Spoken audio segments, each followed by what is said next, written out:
Mute.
Well, they've got their audio wrong again, so What? they often have trouble with their audio. So here's the choir singing in silence.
feet that walk our talk.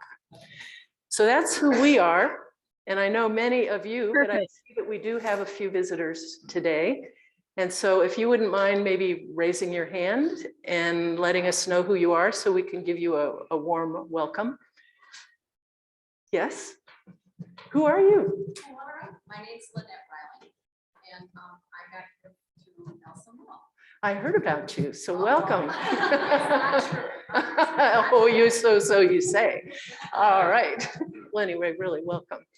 Do we have any other people who are here for, yes, well, we have Laura, who is Shirley and Don Rawson's daughter. So good to have you here today, Laura. And I think I saw another hand somewhere. Hi. Who are you? I'm Julie. I'm all the way from Fort Collins, believe it or not. All the way from Fort Collins. Well, thank you for making that trek to be with us today. Yes. You too came over the mountains and down. So Terry and Susan are joining our choir for today. So thank you for that wonderful music. Anybody else?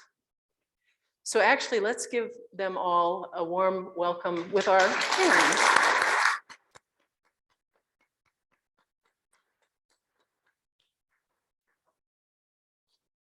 And we do have people on Zoom. Do we have any Zoomers who are visitors? One thing is that if you are interested in finding out more about Namaqua, you can sign up at the welcome table and give us your email. And we have weekly email blasts that tell what activities we have going on, and then also a monthly newsletter. So go ahead and drop by the welcome table. And for those of you who are on Zoom, if you want to just put your contact information in the chat. We happen to be in, oh, hi. We happen to be in the middle of our annual budget drive. And you may wonder what this duck is doing up here.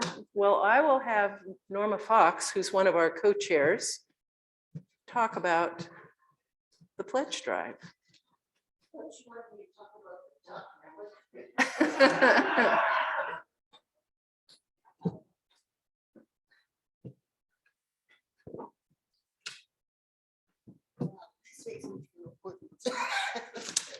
You are important. So, good morning. That works. This morning, I want to depart a little bit from the usual laughs and chuckles of the Frankenstein show and talk about what this beloved community means to all of us. This is our testimonial today.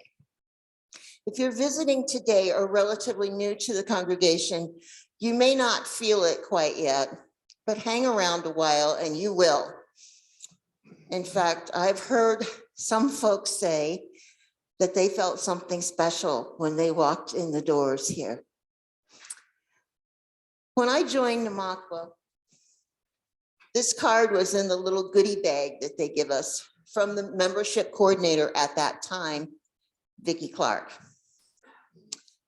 It says, just a little bit of it, belonging. It has such a nice ring to it, don't you think?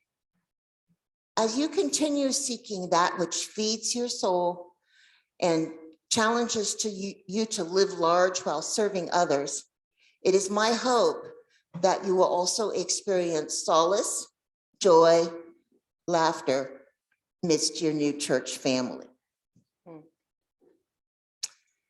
Belonging, you can't help but belong here. And we don't have to do it alone. Not one of us ever. This is the essence of our community and indeed the very definition of community. Each Sunday we share each other's joys and sorrows and we care for one another. We have a pastoral care committee of 5 people and we have 7 pastoral care groups ranging in size from 12 to 43 people who are willing to step up and help. We don't have to do it alone. And quite frankly, everybody in this church is on the pastoral care team. So today I stand before you representing the congregation as a pledge drive co-chair. Rebecca and I have had some fun with our campaign, but bottom line, our goal is to raise funds for the good of this congregation. As I began speaking today, I called this our testimonial. So that makes it my testimonial. We've talked previously about keeping the lights on and the staff fairly compensated, and these are absolutely of the utmost importance. But when I considered my pledge this year, my thoughts were of this community, envisioning your faces, feeling the love and caring within these walls, and in the little boxes on Zoom. I hope all of you share these feelings, and I'm pretty sure that you do. Let us continue together. If you haven't already submitted your pledge, what are you waiting for? So what's our status this week? Can we have the plucky ducky slide? Oh, here we go. We have 45 pledges received with a total of $89,738. Plus these two that just came in this morning and are yet to be added. Now you may wonder about this week's heading. What do we have up our sleeves this morning? I'll just say things don't always go as planned. We call it wabi-sabi.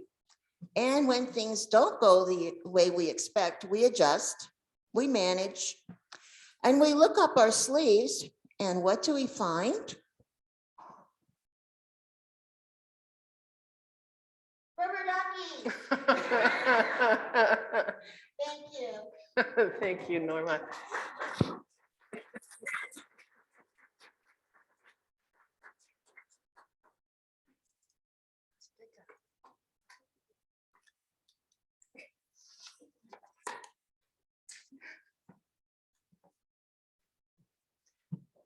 Well, I'm very pleased to announce today that our guest worship associate is Miriam Bellamy, and her husband David is also here. So they moved here from Georgia.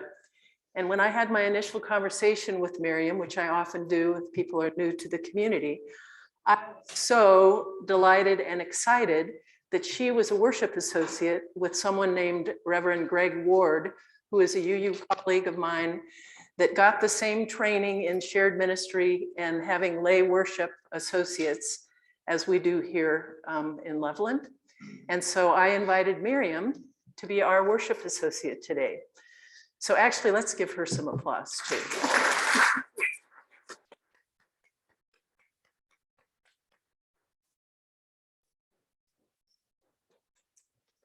And now we take just a moment to turn inward, to turn toward the quiet of the breath, to the rhythm of the breath, and to the rhythm of the flame about to burn and dance in our chalice. We light this chalice as a reminder of the holy rhythm of our services, of the moments we are called outward and the moments we are called inward. We light this chalice as a reminder of the natural rhythm between the joyful noise of knowing and the quiet, the silence, and perhaps the darkness of not knowing. Between the importance of doubt and the confidence of faith. In the beginning was the rhythm, and the rhythm was with God, and the rhythm was God. Come, let us worship together. And if you'll join me now in our congregational affirmation, we say this together every Sunday. Love is the spirit of this church, and service its call. This is our great covenant to dwell together in peace, to seek the truth in love, and to help one another. And if you'll please rise now for our opening hymn.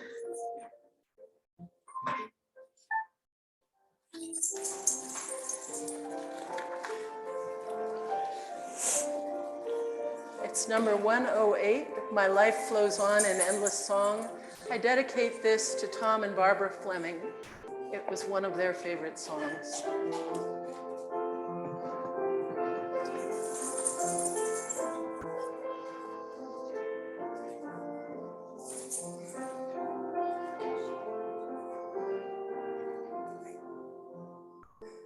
My life goes on in endless song above earth's lamentation. I hear the ring of far-off hymn that hails a new creation. Through all the tumult and the strife, I hear the music singing. It sounds an echo in my soul. How can I keep from singing? But though the tempest round me roars, I know the truth it liveth. What though the darkness round me close, songs in the night it giveth. No storm can shake my inmost core, nor to that rock I'm clinging. Since love prevails in heaven and earth, how can I keep from singing? When pirates tremble as they hear the bells of freedom ringing, when friends rejoice both far and near, how can I keep from singing? To prison cell and dungeon vile, our thoughts to them are winging. When friends by shame are undefiled, how can I keep from singing? Please be seated.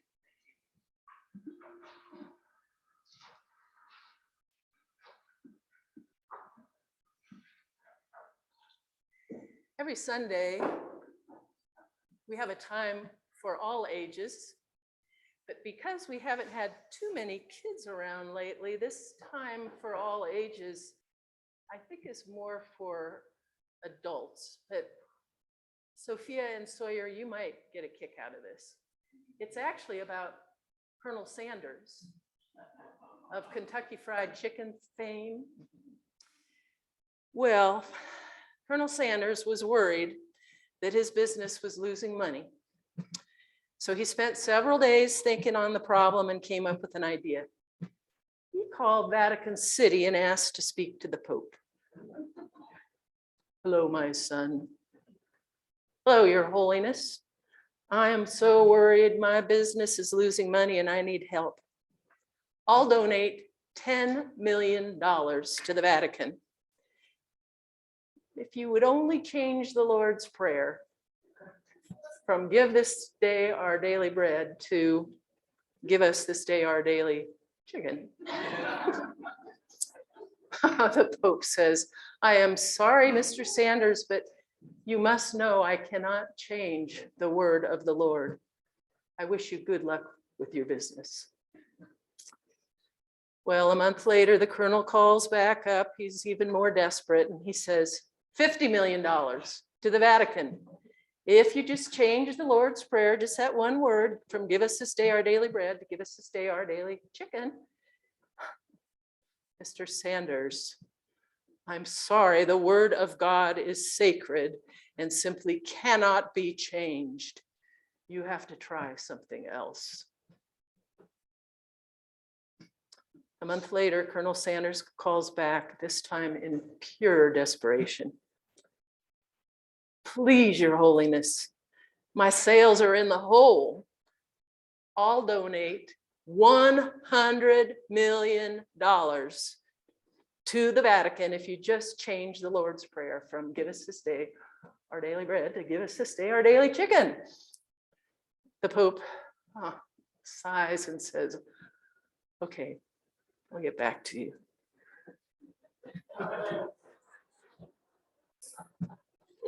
He then calls up his bishops and says, "Gentlemen, I have some good news and some bad news. The good news is that KFC will be donating $100 million to the Vatican." The bishops erupt into cheers. But then after quieting down, one says, "And the bad news?" The Pope replies solemnly, "We will be losing the Wonder Bread account."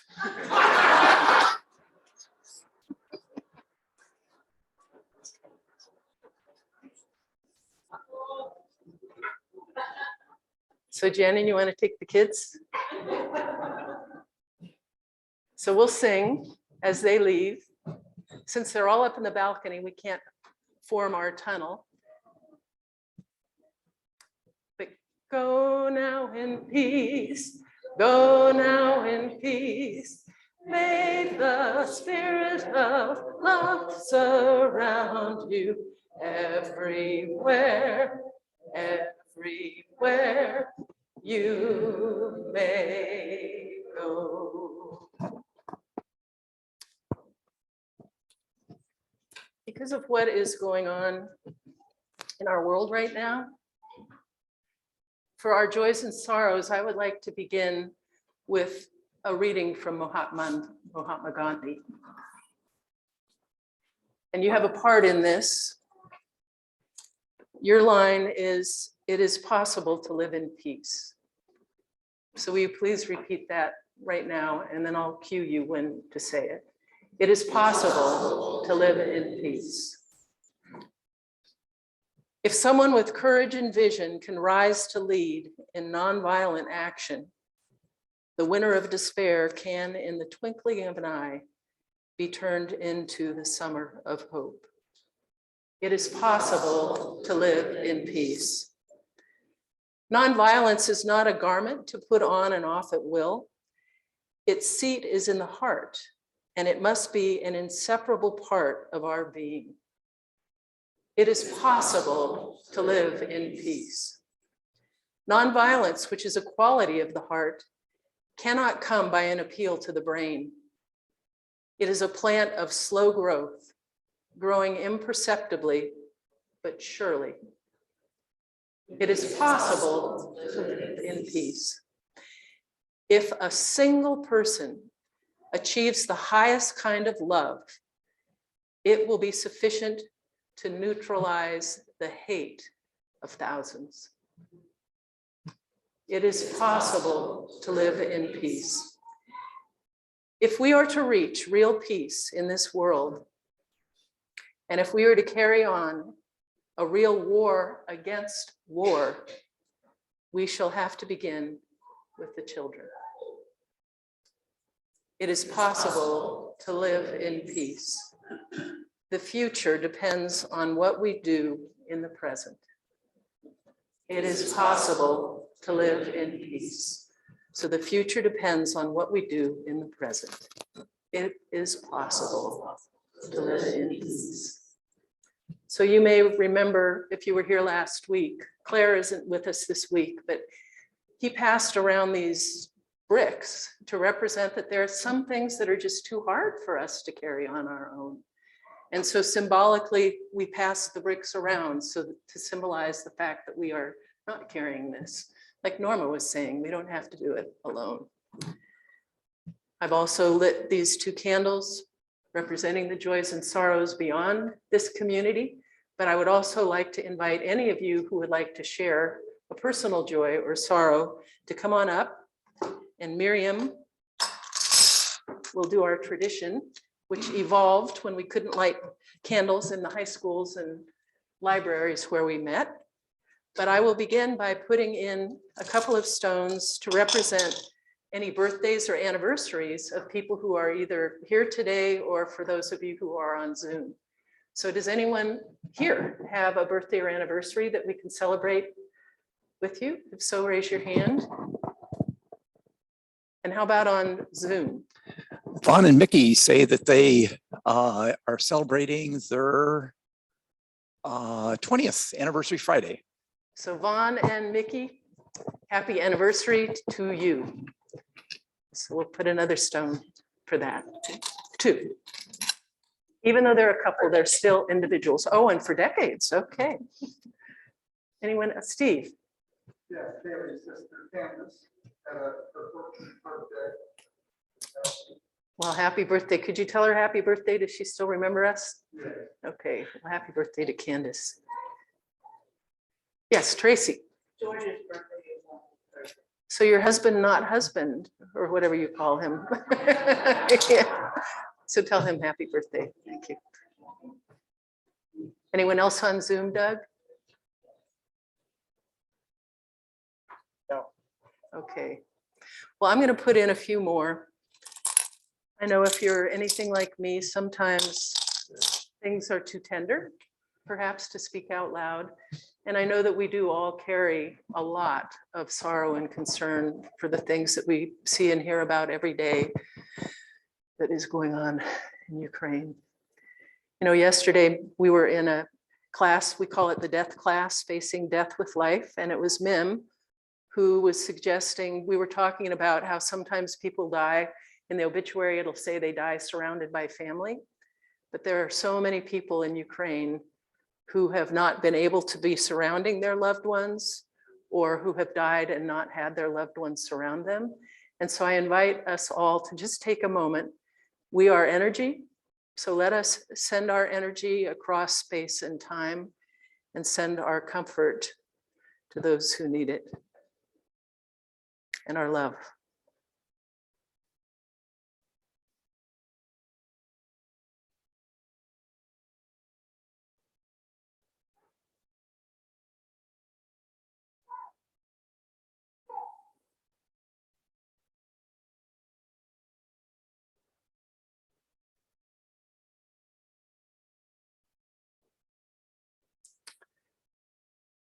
Will you repeat after me?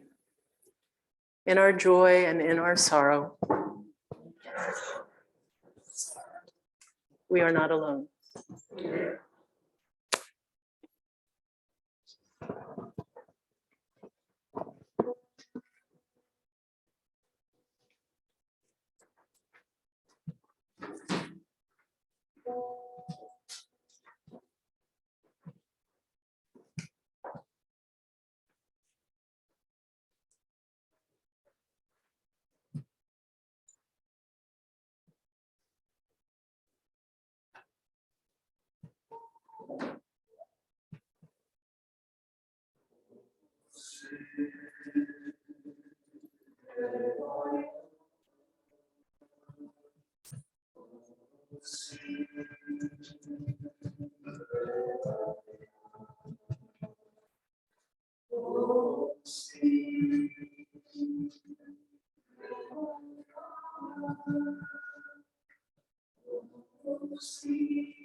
In the beginning was the rhythm, and the rhythm was with God, and the rhythm was God. But what is this rhythm between faith and doubt that we talk about? And how can we know it? My husband will be attending a funeral in the next few weeks in Virginia, a lifelong friend of his mother. She was 84. I was at a funeral last weekend in Chicago, the husband of my friend Kelly. Her husband, Andy, was 54 and the father of 4 boys, the youngest of whom is 12 years old. It was completely unexpected and a shock. I attended the Catholic funeral, my first Catholic service of any kind. We were all there sitting together, people of different faiths, trying to make sense of it all. In the beginning was the rhythm, and the rhythm was with God, and the rhythm was God. The priest had known Andy and Kelly for decades.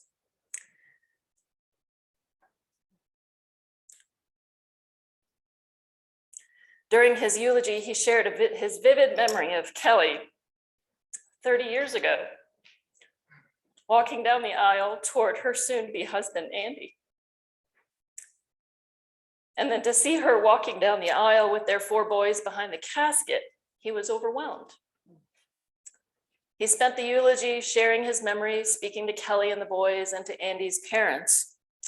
And both he and the Catholic liturgy, with rituals and songs and readings, reiterated over and over again how they could feel reassured because Andy was now with God. That Andy had been born to eternal life, that existence was in order and was ordered by their God, that God had everything in hand. In the beginning was the rhythm, and the rhythm was with God, and the rhythm was God. As a Unitarian, I sat there with a different feeling about it all. I sat there thinking of Kelly and her shock. I sat there thinking about her boys and her oldest's anger and confusion. I sat there thinking about how Kelly's life would never be the same. I thought about how young her youngest seemed. And I wondered about my own life, my own daughters, my husband. I wondered about the order of my life, about the disorder at times of my life. I wondered, what is Kelly going to do now? How will she move forward? How would I if I were in her shoes? In the beginning was the rhythm, and the rhythm was with God, and the rhythm was God. Laurel's going to speak to us today about a bright faith. That part of our faith journey, which we might feel just starting out in life. That faith and feeling that everything is in order, and that order has a beauty and even an elegance to it. And she's going to talk about a verifying faith, a faith that asks us to pause, to not just feel, but to think and to consider and even to doubt. A faith that asks us to wrestle with hard questions and painful and even traumatic moments. A faith that asks us to wrestle with change. In the beginning was the rhythm, and the rhythm was with God, and the rhythm was God.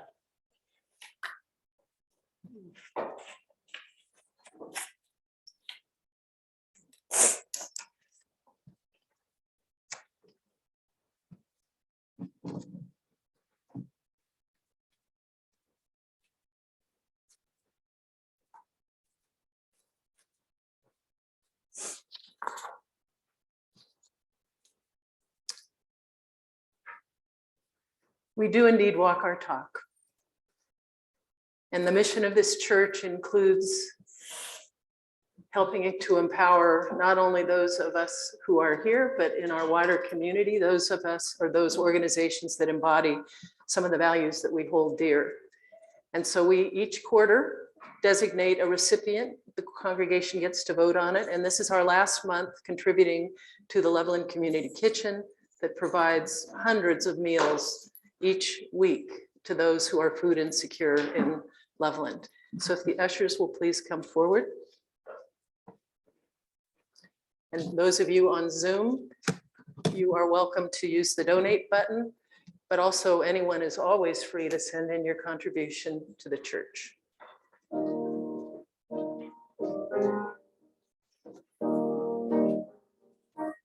Please remain seated, but if you can turn in your hymnal to number 348, Guide My Feet. Guide my feet while I run this race. Guide my feet while I run this race. Guide my feet while I run this race. And I don't want to run this race in vain, race in vain. Hold my hand, hold my hand while I run this race. Hold my hand while I run this race. Hold my hand while I run this race.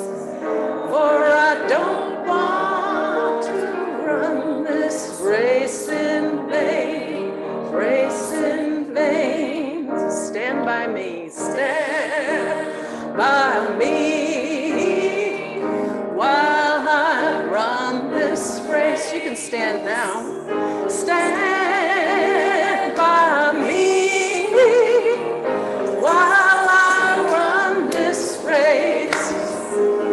Stand by me while I run this race. For I don't want to run this race in vain, race in vain. Search my heart.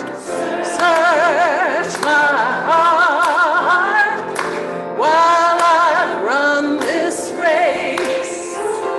Search my heart while I run this race.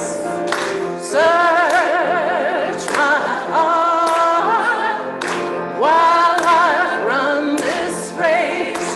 For I don't want to run this race in vain, race in vain. Well done, thank you. Have a seat. And ushers, please come on forward.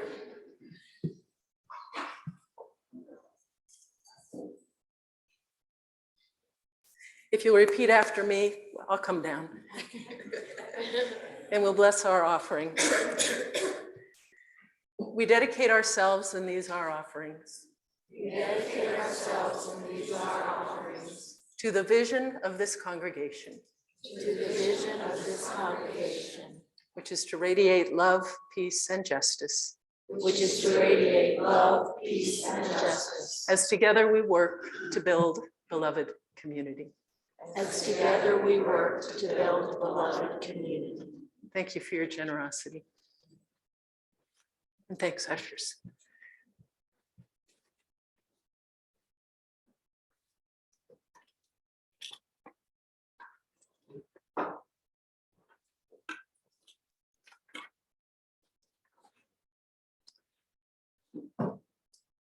So many of us are challenged in this moment in history. The horrifying and heartbreaking images that we see each day of death and destruction in Ukraine, and the fleeing of the refugees, and democracy, perilously at risk. And it's not just at risk in the world, it is at risk in our own country. So we are living in what I would call turbulent times, my friends. These are indeed turbulent times. And they may make us wonder about our faith. What does our faith, what do our values require of us at this moment in time? And is our faith strong enough to hold us steady when it feels like things are falling apart? Besides the overwhelming and complicated problems that we face as informed, responsible, caring citizens of conscience in the 21st century world, and like in the story of Colonel Sanders and the Pope, when we become perhaps disenchanted with something that we thought was sacred, that we find is actually corrupted by those lesser human qualities of ambition and greed, hypocrisy. And then of course, there's the crises in our personal lives, concern for our children and for our grandchildren and the world that they will inherit. Worries about money, the pain of ending relationships, serious illness and death of people who we love. So loss and letting go breaks our hearts again and again and again. That is part of the rhythm. But here in Namaqua, we come together with intention to do everything in our power to forgive ourselves and each other, and always to begin again in love, to growing a beloved community. And I think that one of the most precious gifts of being a part of a community like this is what Norma talked about, a sense of belonging, and that we do not have to do it alone. And so as we share stories of our struggles, like Miriam had the courage to share something that is very tender for her right now. And that is the kind of place that we have created here at Namaqua, is somewhere where we can be real and where we can share not only our celebrations, but also our sorrow. And I believe that at the heart of our beloved community is what is essentially a theological question. In what or whom do we place our ultimate trust? When things fall apart, and when we are in the valley of the shadow of death and are afraid, is our faith strong enough to sustain and hold us? So the question I'd like to explore with you this morning, that I imagine all of us have wrestled with, is what role does doubt play in faith? And one of the best books I've read about this is by Sharon Salzberg. Some of you may be familiar with her. She is an American Buddhist teacher. And this book is called Faith, Trusting Your Own Deepest Experience. And in language that is accessible and familiar, I think, to Unitarian Universalists, she describes faith as a journey, not as a destination.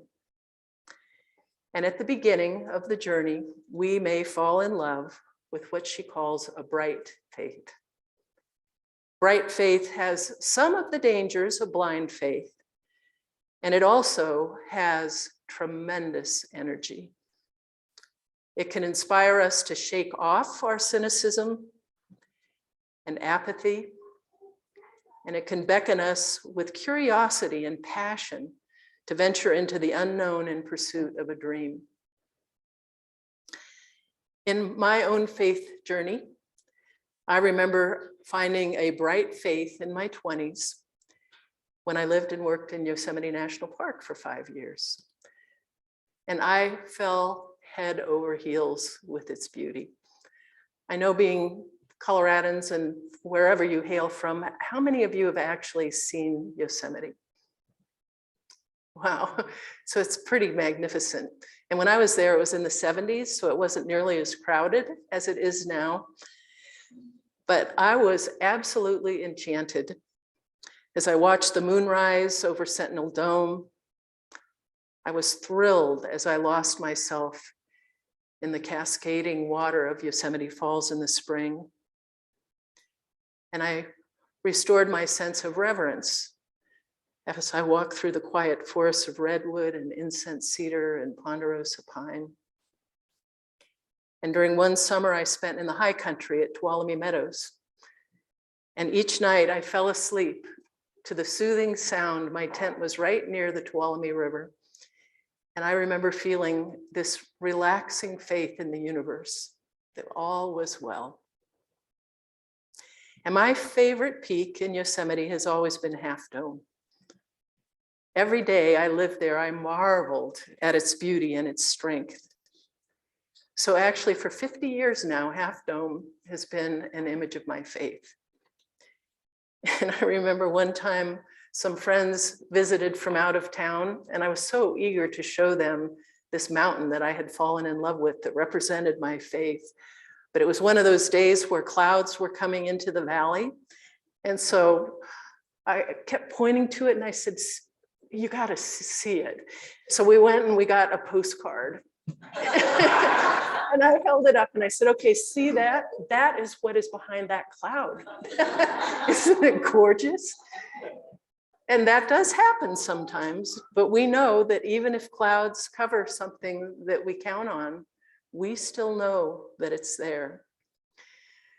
So in the midst of constant change, you know, the change of the cycles of the seasons and of the days. So the sun rises and sets, and the earth turns, and the moon waxes and wanes, and snow falls and melts.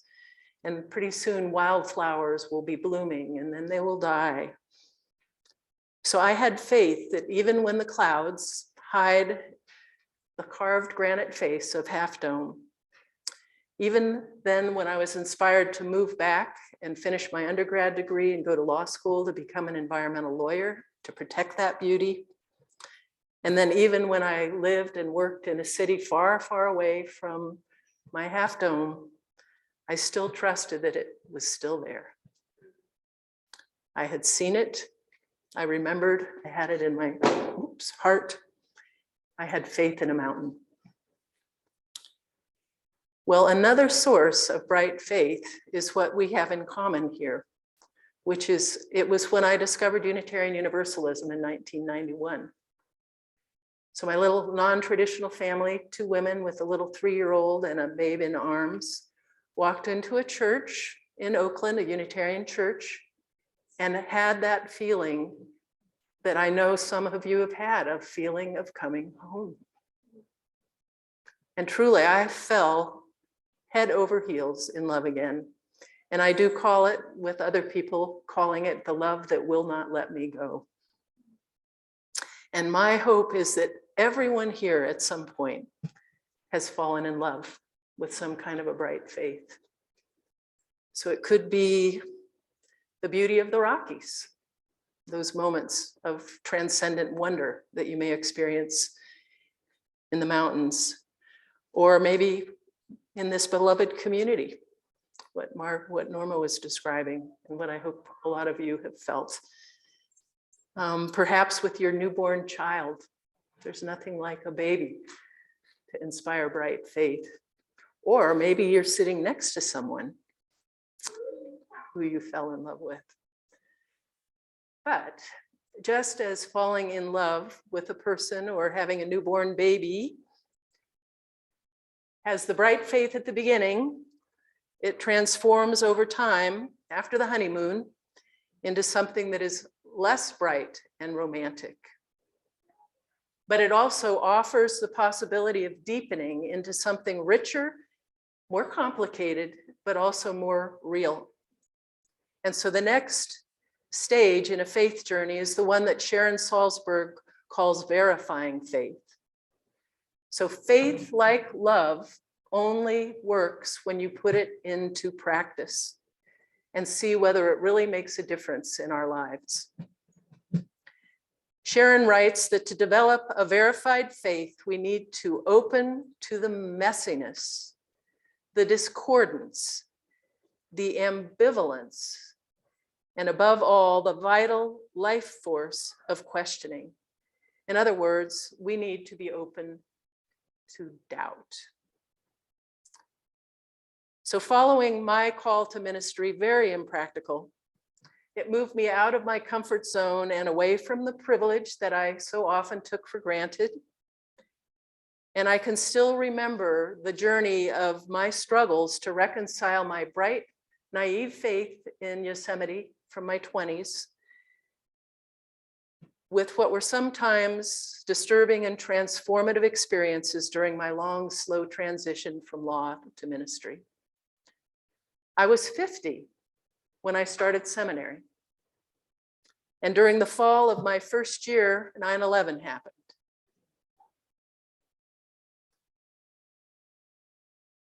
Some of you who have been around for a while may remember me talking about the Faithful Fools Street Ministry. Each seminary student to become an ordained minister is required to do an internship. And I chose to do an internship that was hybrid. Half of it was with this very swanky very swanky church called the First Unitarian Society of San Francisco up on Cathedral Hill. And the other half was with the Faithful Fools Street Ministry in the Tenderloin. And I don't know how many of you have ever been to the Tenderloin, but I can remember one time driving through with some friends from out of town, and the woman in the front seat just instinctively locked the door when we started going through the Tenderloin.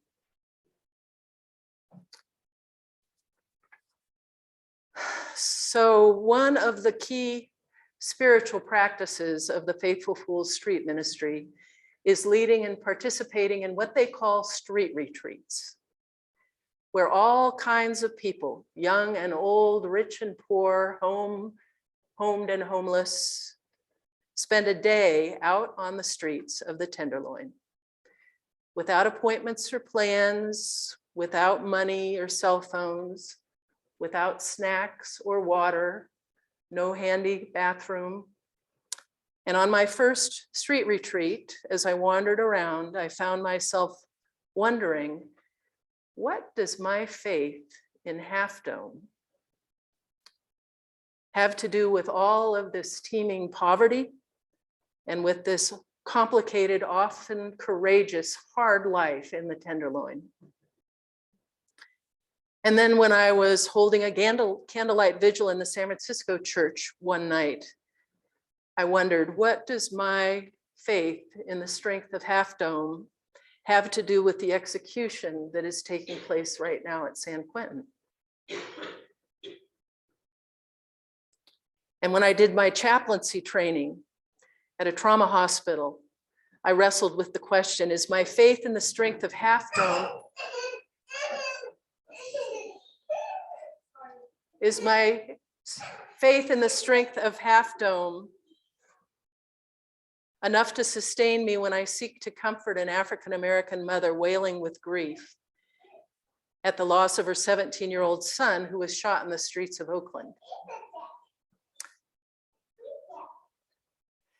So when my family and I were engaged, committed members of the Oakland church, and I dreamed of growing old with our ministers and that congregation, what did my faith in Half Dome have to offer when our beloved ministers left us to become ministers of another church?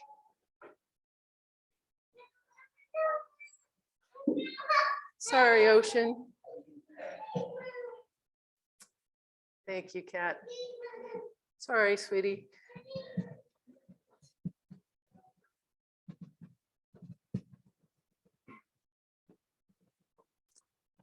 Or when I become an ordained minister and then move away from California, where I lived for 60 years, in order to answer a call to ministry here with you all, what did my faith in Half Dome have to do with that decision? And now, that I'm retiring and moving back to California after these wonderful 11 years. What does my faith in Half Dome have to do with that bittersweet transition? So in wrestling with these questions, that's when we face the challenge of verifying our faith. And you know, for me, as I've grown older, I have found that my faith is actually shifting away from concrete objects, even huge, magnificent concrete things like the mountain of Half Dome. And it is transforming into a more nimble, muscular, and I would say mature faith. Faith in the fundamental rhythm of change. Faith in how everything and everyone is connected. Faith in that what is most essential is actually invisible to the eye. Things like love. And I realize now that my verifiable faith is in the other half of Half Dome. The missing half that you can't see anymore, but you know it was there. And what happened to it? It was transformed through all of the weather. I mean, can you imagine what happened that now there's only half that dome?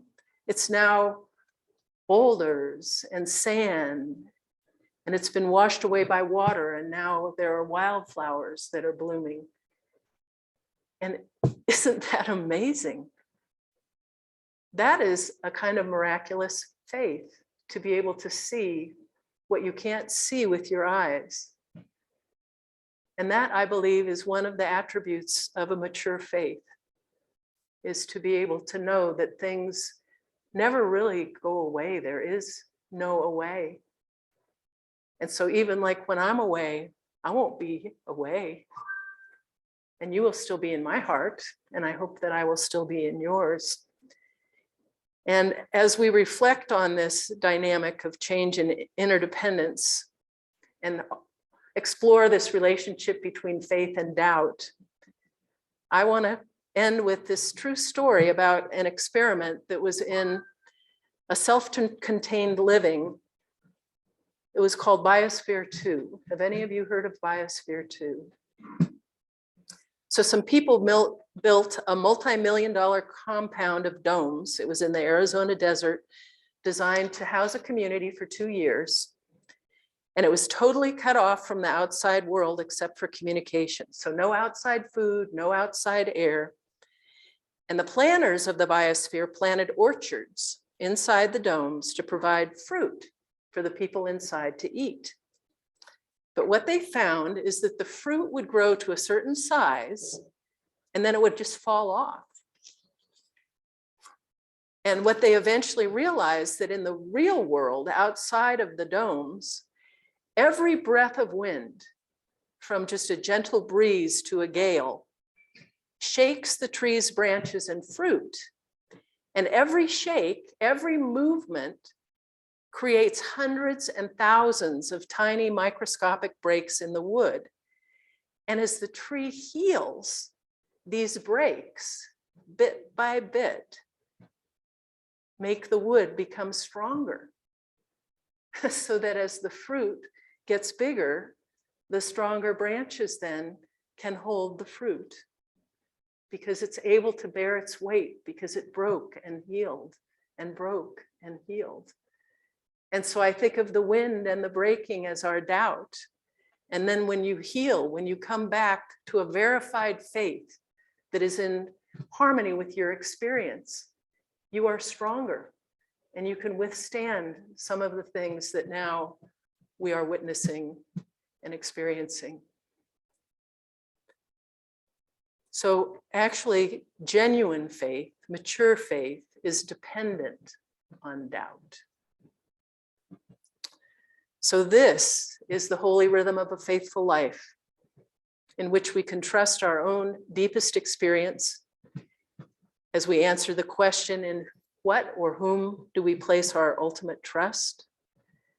And so as we continue breathing in and out, embracing faith, embracing doubt, let the wind blow through you like a tree, shaking and breaking and healing your branches so that your faith can go strong enough to bear the beautiful fruit of your one wild and precious life. So may it be so. And now our closing song is about our North Star. It's number 131. If you please rise and join Miriam and me in singing "Love Will Guide Us."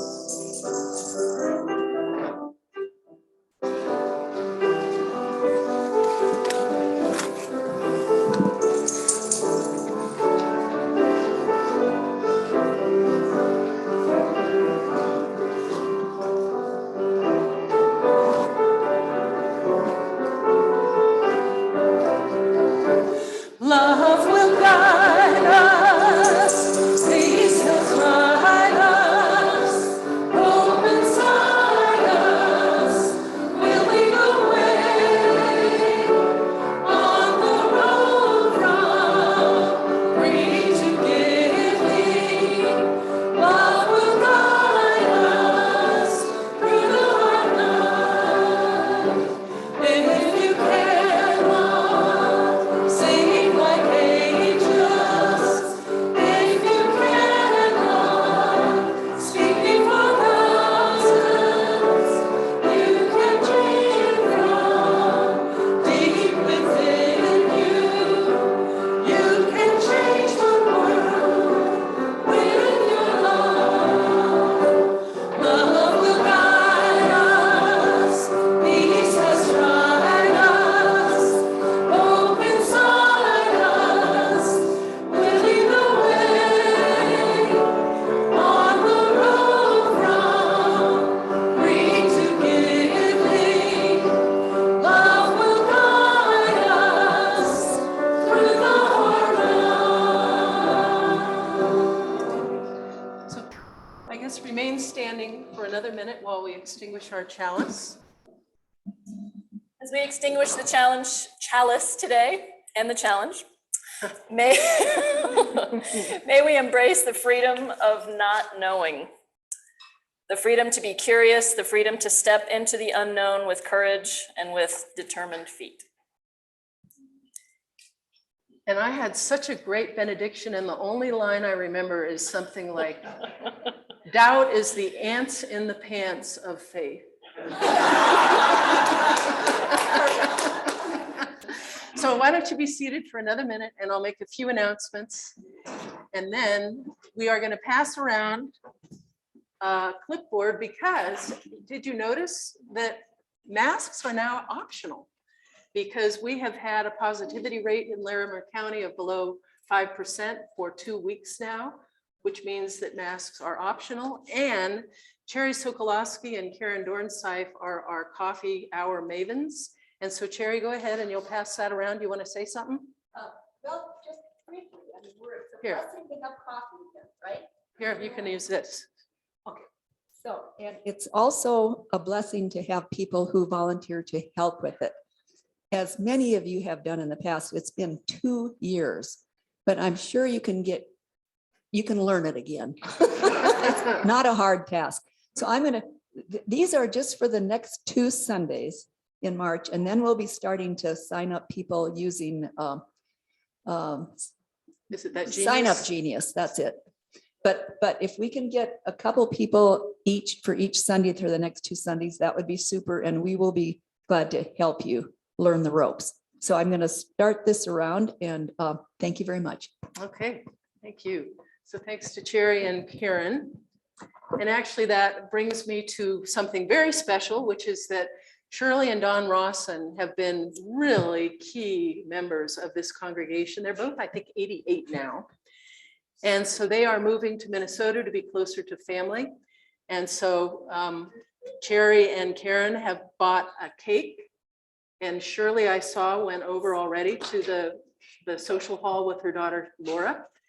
And let me just say that I have a special place in my heart for Shirley because she was the head of the search committee that found me. And so I feel, hello, Ocean, feel very grateful for her. I know you are so funny. You are so funny. Yeah, you are. So something else is that after we have a little bit of cake and coffee, there are some of you who are coming to the Pathways to Membership class. And so we are inviting not only people who are new and may want to have questions answered about membership. Whoa. Man, guide my feet while I run this race. Anyway, we are going to meet in my office, and I'm inviting not only newcomers, but we had 15 new members join last year, but because of COVID, we could not do what we call an in-gathering of new members. And so any of you who have joined in the last year and were not able, or the last 2 years and not able to participate, please come as well. And what we're going to do is on April 10th, we'll have the new members stand up here on the chancel and we will create a covenant between the new members and our congregation. And then we'll probably have another cake and we can celebrate. Also, what? Oh, it is in the other room. Well, Fran will help you or I'll help you. So what we'll do, you know, our buildings are not connected. So in just a minute, I'm going to be finished and you'll go out this door and then around, and then you'll enter into our social hall where we'll have the cake and coffee. And then just a few doors down from that is going to be my office and I'll come get you. And so then also this week we have the women's group is meeting at 6:30 on Wednesday night. Oh, it is in another week. Anyway, we have a calendar that has all of the activities that we're doing. And if you're on our email blast, you got that. One final pitch is that next week, Claire will be back and Kathy Hartman, our worship associate, and Claire, our intern, will be doing what we've evolved and started calling a collage of voices. So obviously we want more voices than just mine to be shared with you all. And so the question has to do with what is absolute in your life, if anything. And so if you would take a few minutes to just jot down a few thoughts and then send it to either Kathy or Claire, they will weave it together then. And now next week, they will share the collage of voices on that question. And I personally am going on tomorrow, I'm going to California. I'm 3/4 time this year. And so I'm kind of commuting between my home here in Loveland and where my family is right now in California. So I won't be with you next week, but I will be back on the 27th, which is when we're going to have after the service a speaker named Sarah Millspaugh, who's on the Unitarian Universalist Association staff, and she will demystify what is coming up for this congregation, which is the interim ministry. And so we have in our midst Leonard Sokolowski and Brian Jarvis and some others who are on our interim search committee. And so as of August 1st, you will have someone to help you transition away from me, turning then forward to seeing who your next called minister will be. So there's a little bit of a neutral zone in between an ending and the next beginning. Okay, I think that's what I have. And since I didn't tune my guitar, I think I'll have Ryan play us out. Okay, so follow me if you would like to have some cake and coffee.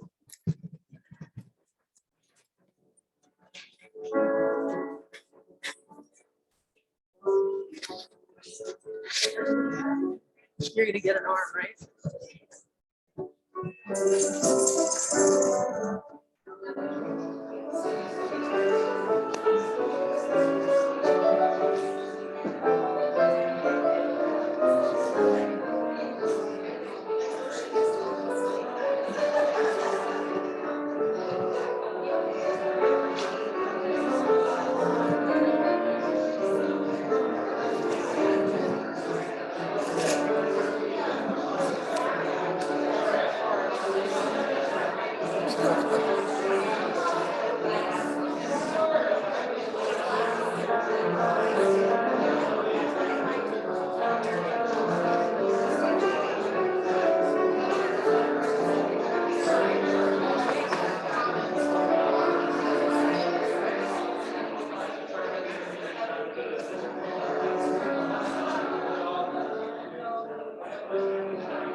Okay,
can you stick around for a couple minutes?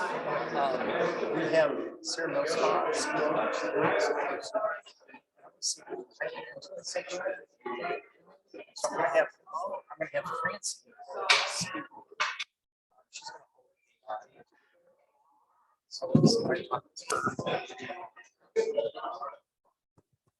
okay.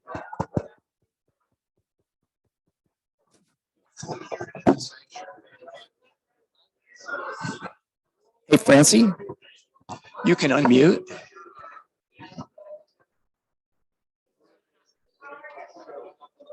Hi, Doug.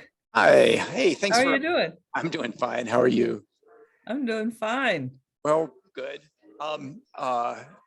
Bill and I are wanting to do an experiment. So we have Sarah Millspaw coming in 2 weeks. And she's going to join us by Zoom. And the question is, can we pipe somebody who's on Zoom into the sanctuary? So can we pipe, in this case, your voice into the sanctuary? So Oh, we're gonna scare everybody. this would be, so if you want to sing an opera, we Okay.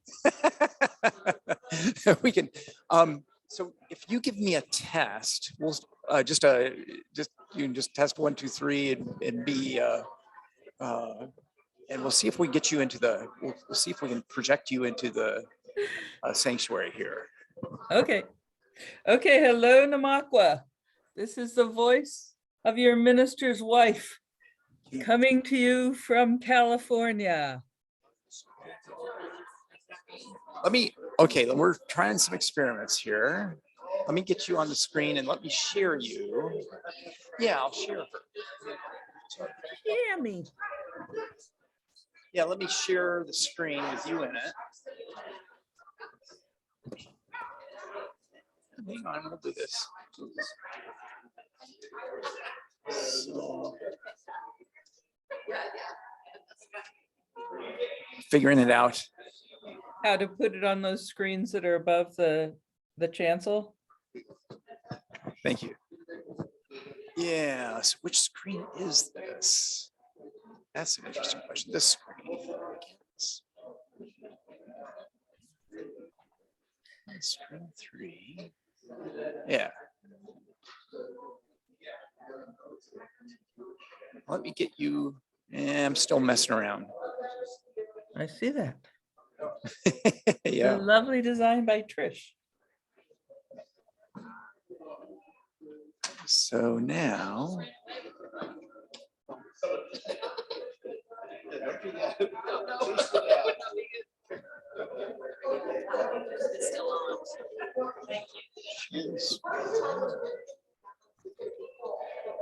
Okay, try talking now. Hello, Namakwa. How are you this morning? I think we're getting something. This broadcast is coming from California. in anticipation of Sarah Millspa, whatever her rest of her name is.